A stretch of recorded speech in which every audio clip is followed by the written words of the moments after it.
Bagong gawa mga lodi. Ayan. Lalagyan ng diamond yan. Ayan. Pero bago lagyan ng diamond, lilinisin muna natin yan. Ayan. Yung loob. Ayan. Brush na maliit ang gamit natin mga lodi.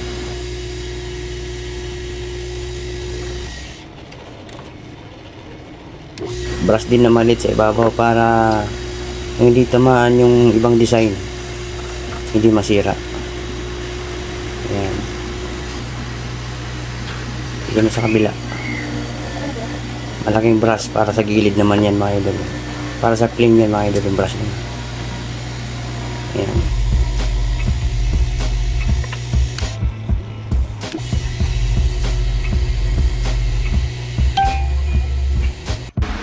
Pagkatapos lagyan ng diamond, ayan, buffing ulit mga idol, para maging shiny.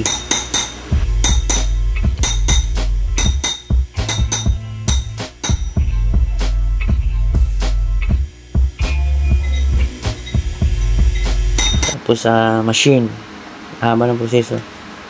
Tapos tubog na mga idol. Ayan. Kung mapapansin nyo kanina, hindi pa siya ganun ka ganda, hindi pa siya ganun kaputi. Ito na siya, puti. Ayan.